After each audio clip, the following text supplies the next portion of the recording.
Welcome to Frenchy Tales. Make your learning journey fun and exciting with engaging stories. Salut, je suis Sophie.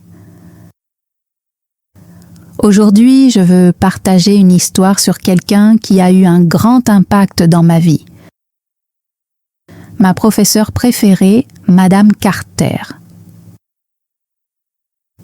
Quand j'étais enfant, apprendre le français me semblait impossible. Les mots étaient inconnus, la grammaire était compliquée et j'avais toujours l'impression d'être en retard. Peu importe mes efforts, rien ne restait dans ma tête. Mes camarades répondaient rapidement aux questions, mais quand c'était mon tour, je restais figée. Sophie, peux-tu conjuguer le verbe « avoir » demandait Madame Carter. Mon visage devenait rouge alors que je baissais les yeux vers mon bureau.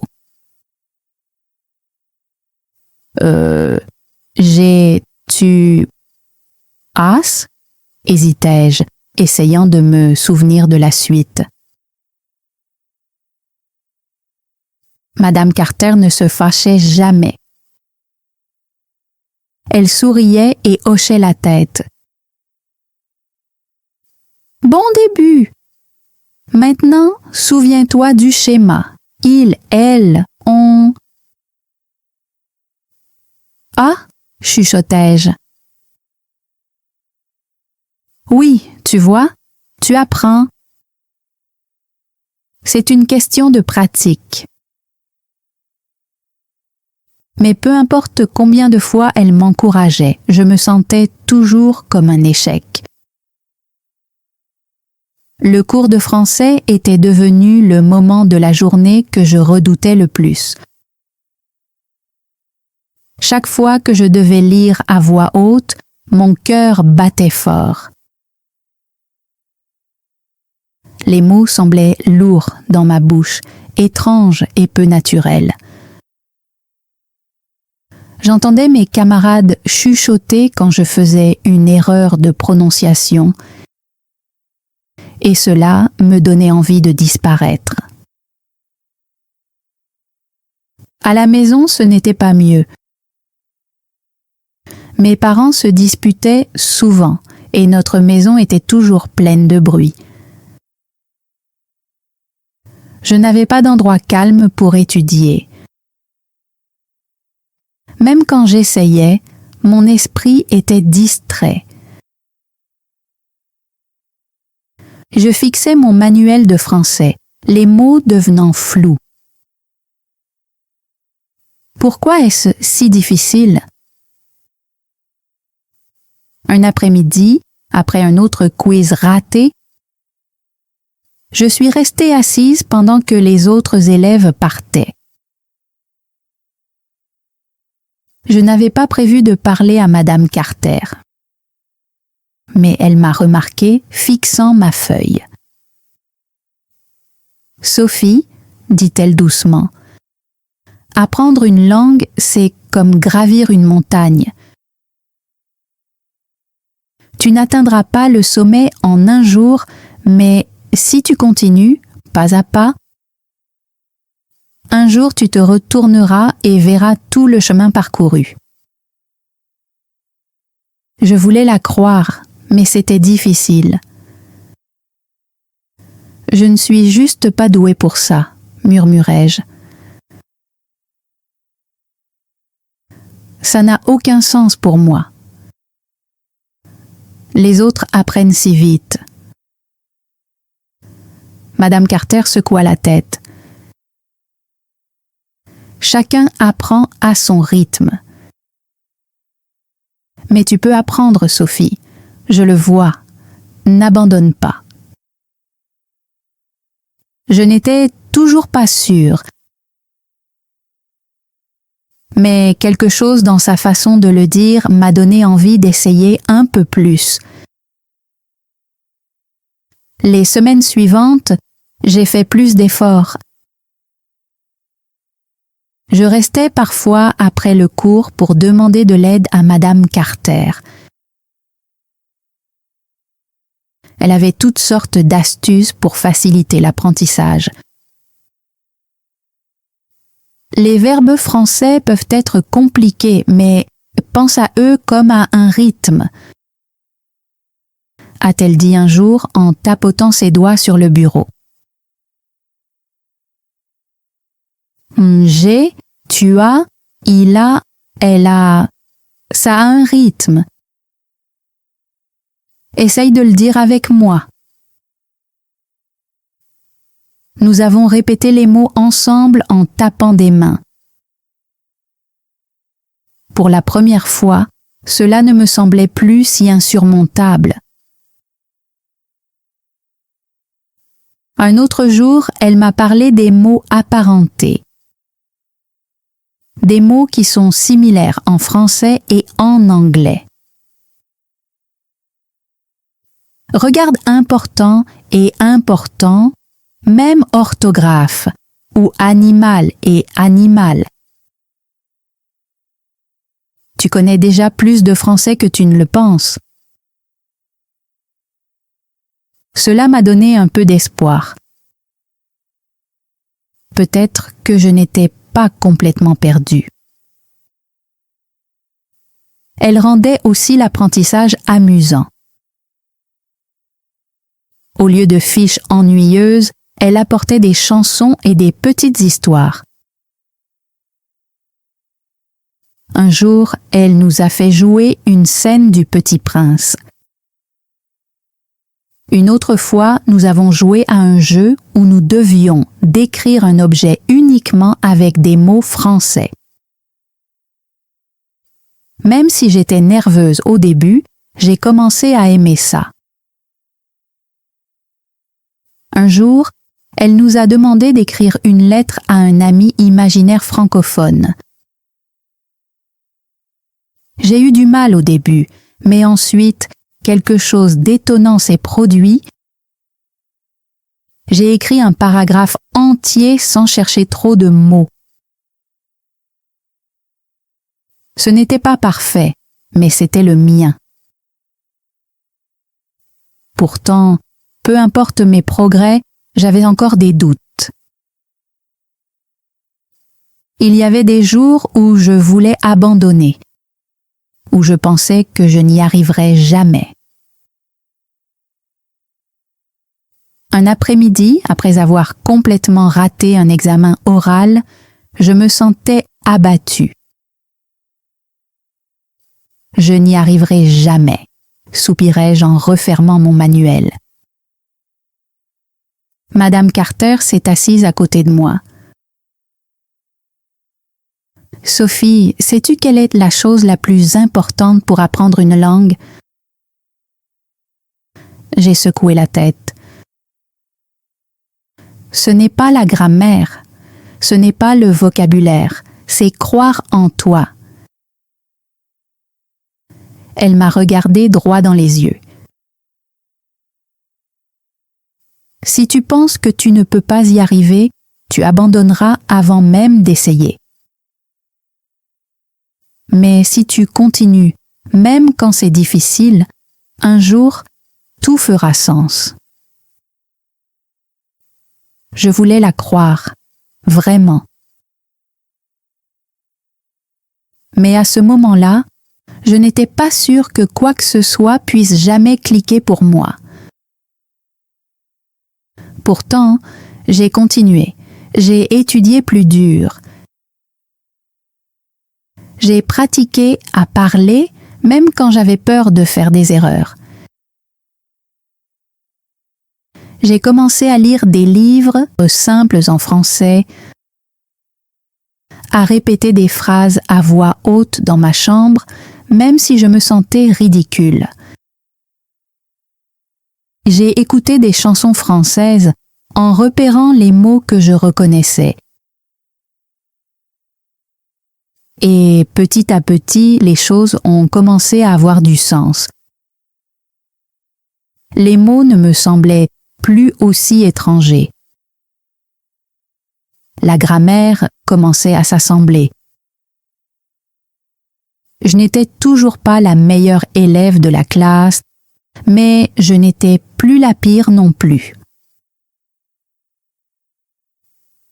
Un jour, Madame Carter m'a rendu un test. Je l'avais réussi. Pas juste réussi, j'avais eu un B. Ce n'était pas parfait, mais pour moi, c'était tout. Tu vois, dit-elle en souriant, pas à pas. Pour la première fois, je l'ai cru. Les semaines passèrent et petit à petit, je commençais à me sentir plus à l'aise en cours de français. C'était toujours difficile, mais je n'avais plus peur d'essayer. Madame Carter continuait à m'aider. Elle avait une façon de rendre les choses plus faciles à comprendre. Un jour, elle me demanda « Sophie, as-tu entendu parler des familles de verbes ?» Je secouai la tête. « Pense aux verbes comme à des membres d'une famille », expliqua-t-elle. Certains sont réguliers et suivent les mêmes règles, comme les verbes en mer, parler, aimer, regarder. Ils sont prévisibles. Ensuite, nous avons les verbes irréguliers, les fauteurs de troubles, comme aller et avoir. Elle fit une liste au tableau. Verbes réguliers en ER. Je parle, tu parles, il, elle, on parle. Nous parlons, vous parlez. Il, elle parle. Tu vois le modèle? Il suffit d'enlever R et d'ajouter la bonne terminaison. Je hochai la tête. Ça avait du sens. Puis elle pointa une autre liste. Verbe irrégulier, avoir. J'ai, tu as, il, elle, on a. Nous avons, vous avez, ils, elles ont. Ceux-là ne suivent pas le modèle habituel, mais ne t'inquiète pas. Plus tu les vois, plus tu les retiens. Ce soir-là, je recopiais les listes dans mon cahier et les répétais encore et encore. J'écrivis des phrases comme « J'ai un livre » et « Nous avons un chat ». J'essayais même de les dire à voix haute dans ma chambre, en pratiquant devant le miroir pour entendre ma prononciation. J'écoutais des extraits audio en français sur Internet, répétant après les locuteurs, espérant améliorer mon accent. Le lendemain en classe, Madame Carter sourit lorsque je conjuguais un verbe correctement sans hésitation. « Bravo, Sophie », dit-elle. Pour la première fois, je me sentis fière de moi. Un jour, Madame Carter nous a présenté les adjectifs français. En anglais, les adjectifs ne changent pas, n'est-ce pas? Mais en français, ils s'accordent avec le nom, expliqua-t-elle. Si le mot est masculin, tu gardes l'adjectif tel quel. S'il est féminin, tu ajoutes généralement un « e ».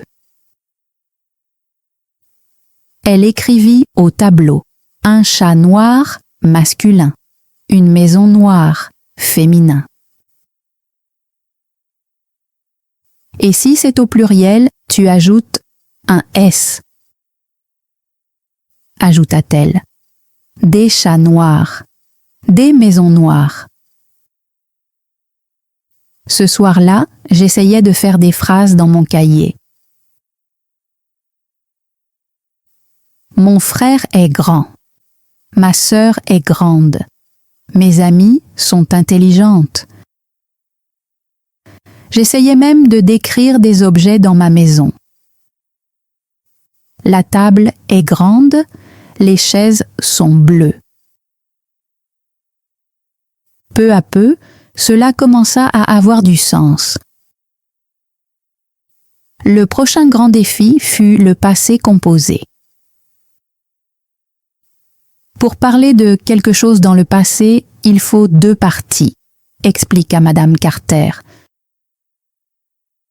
Un auxiliaire et un participe passé. Elle écrivit des exemples au tableau. J'ai mangé une pomme. Elle a regardé un film.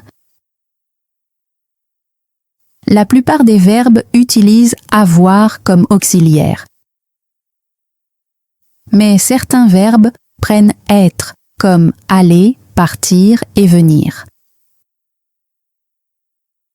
Elle dessine une petite échelle au tableau et l'appela Docteur et Madame Van der Traan. Ce nom amusant t'aide à te souvenir des verbes qui prennent être, dit-elle. Je les notais tous et inventais un jeu pour les mémoriser. Je créais des cartes et me testais chaque soir. Ce n'était pas facile, mais c'était amusant de trouver des modèles.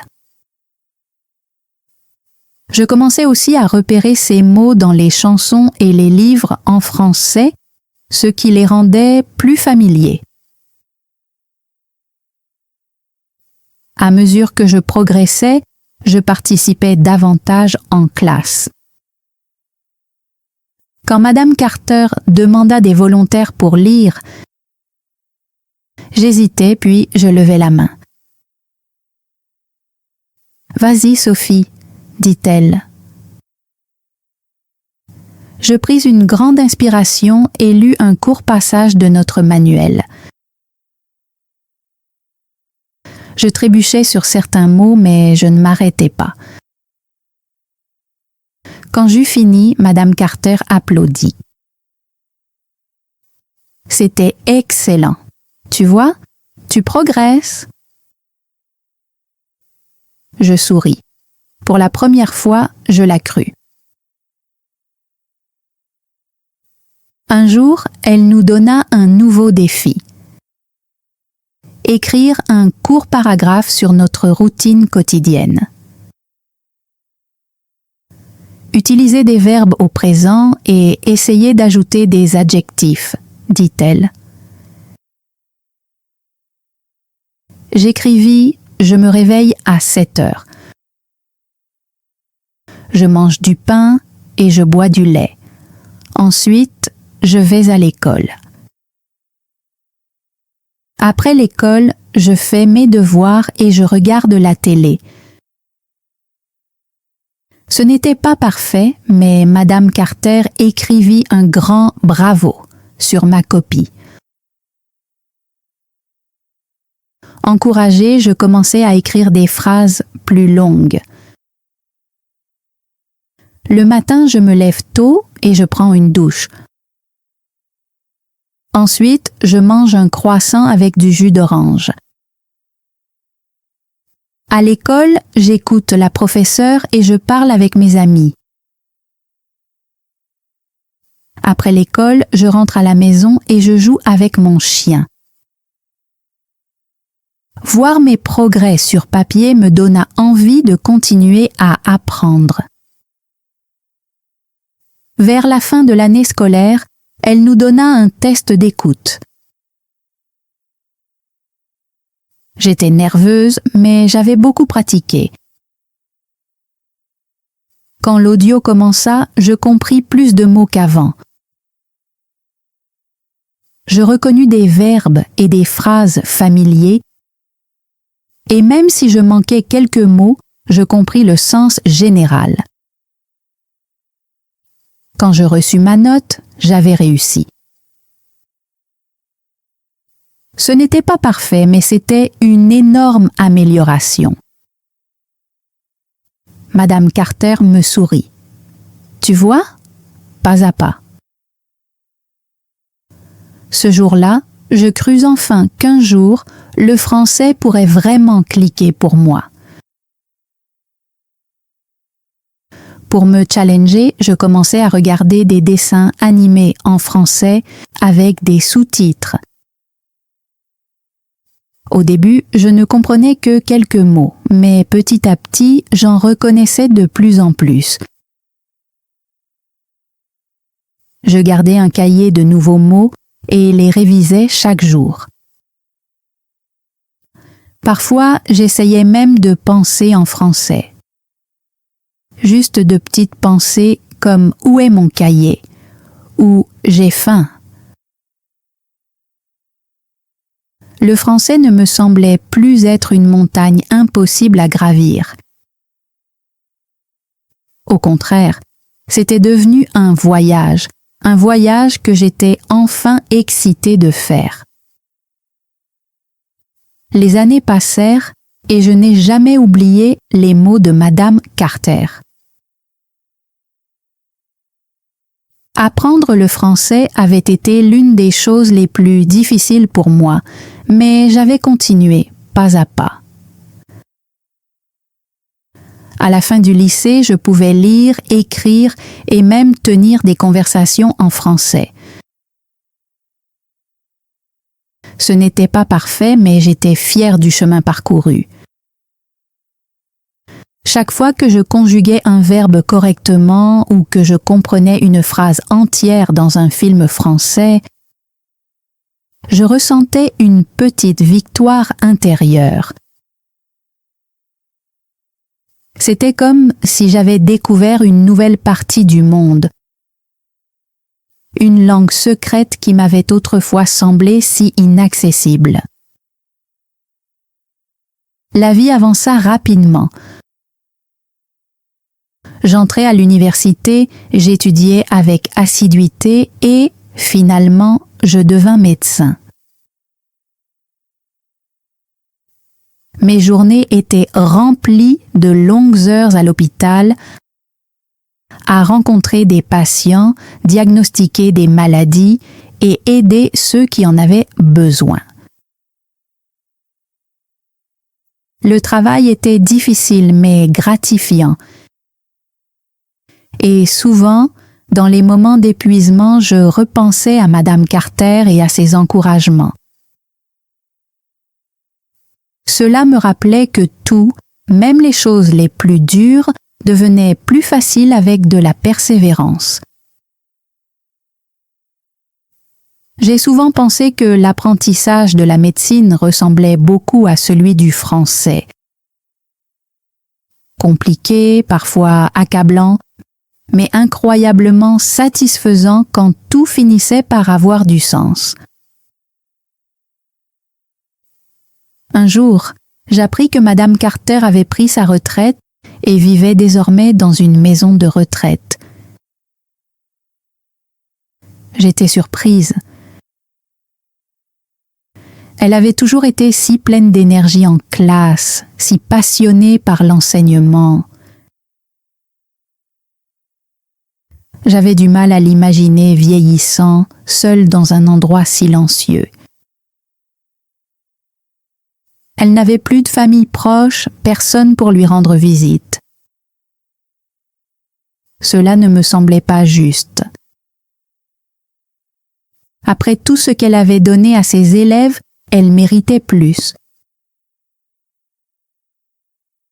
J'ai décidé d'aller la voir. Quand j'arrivai à la maison de retraite, une infirmière me conduisit à sa chambre. Elle était assise près de la fenêtre, regardant les arbres à l'extérieur. Ses cheveux étaient plus fins, ses épaules légèrement affaissées. Mais quand elle se tourna vers moi, ses yeux étaient toujours les mêmes, gentils et pleins de chaleur. Les mêmes yeux qui, autrefois, m'avaient encouragé en classe lorsque je peinais à construire une phrase. Je souris et dis « Bonjour, Madame Carter ». Pendant un instant, elle me regarda sans parler. Puis son visage s'illumina de reconnaissance. « Sophie » murmura-t-elle. Je hochai la tête, sentant une boule se former dans ma gorge. C'est moi. Son sourire s'élargit et ses yeux s'embuèrent. Tu as grandi. Et tu te souviens toujours de ton français. Grâce à vous, dis-je en m'asseyant à côté d'elle. Un jour, vous m'avez dit que j'étais capable de grandes choses. Vous aviez raison, je ne serais pas là sans vous. Nous avons parlé pendant des heures ce jour-là. Je lui ai raconté ma vie, mon travail de médecin et comment ces leçons m'avaient accompagné toutes ces années. Elle riait en m'écoutant parler en français, corrigeant doucement ma prononciation, comme autrefois. C'était comme si le temps n'avait pas passé. Je pouvais voir une étincelle revenir dans ses yeux alors que nous nous remémorions nos souvenirs. Elle me raconta des histoires de sa jeunesse, de ses études en France, et des joies et difficultés de son métier de professeur. Nous avons ri en évoquant des souvenirs de classe, les moments où j'étais trop frustrée pour parler et ceux où elle trouvait des moyens créatifs pour rendre l'apprentissage amusant. À partir de ce jour-là, je lui rendis visite chaque semaine. Parfois, nous parlions du passé, parfois de livres ou de musique. D'autres fois, nous restions simplement assises en silence, confortablement. Je lui apportais de petits cadeaux, un livre en français, une écharpe chaude en hiver, un enregistrement de vieilles chansons françaises que nous écoutions en classe. Chaque visite lui apportait un peu de joie et en retour m'apportait de la paix. Elle était devenue plus qu'une professeure, elle était devenue une amie. Nos visites étaient un moment que j'attendais avec impatience. Un rappel de l'importance des petites connexions dans la vie. Un après-midi, elle me dit « Enseigner a été ma plus grande joie. Mais toi, Sophie, tu es l'une de mes plus grandes fiertés. » Je ne savais pas quoi dire. Ma poitrine se serra sous l'émotion. « Je n'étais qu'une élève, » murmurai-je. Elle secoua la tête. « Non, tu étais l'élève qui n'a jamais abandonné. C'est ce qui compte le plus dans la vie. » Au fil des mois, sa santé s'affaiblit. Je remarquais les changements à chaque visite. Sa voix devenait plus douce, ses mouvements plus lents. Mais elle ne perdit jamais son sourire bienveillant. Elle trouvait encore de la joie dans nos conversations, corrigeait toujours mon français avec gentillesse et m'encourageait encore comme elle l'avait toujours fait. Même en devenant plus fragile, son esprit restait fort. Elle me demandait toujours des nouvelles de ma vie, de mon travail, et me poussait à continuer à avancer, à apprendre, à croire en moi. Un jour, en arrivant, je trouvais sa chambre inhabituellement silencieuse. L'infirmière me tendit un petit mot. « Elle a écrit ceci pour vous », dit-elle doucement. Les mains tremblantes, je dépliai le papier et lus les mots qu'elle m'avait laissés. Ma plus grande leçon a été de croire en toi. Les larmes me montèrent aux yeux. Je serrai le mot contre moi, sentant le poids de ses paroles. Elle avait passé sa vie à enseigner aux autres. Mais au final, la leçon la plus précieuse qu'elle m'avait donnée n'était pas seulement sur le français. C'était de croire en moi. Aujourd'hui encore, je porte ces mots avec moi. Et je les porterai toujours. Chaque fois que je traverse un moment difficile, que ce soit dans ma vie personnelle ou professionnelle, je m'en souviens. Grâce à Madame Carter, je sais que la persévérance et la confiance en soi peuvent transformer les épreuves en succès. Sa leçon ne m'a pas seulement rendue meilleure élève, elle m'a rendue meilleure personne. Et pour cela, je lui serai toujours reconnaissante. Chaque fois que je passe devant un café français, que j'entends la langue résonner dans la rue, ou que je feuillette un vieux livre en français, je pense à elle.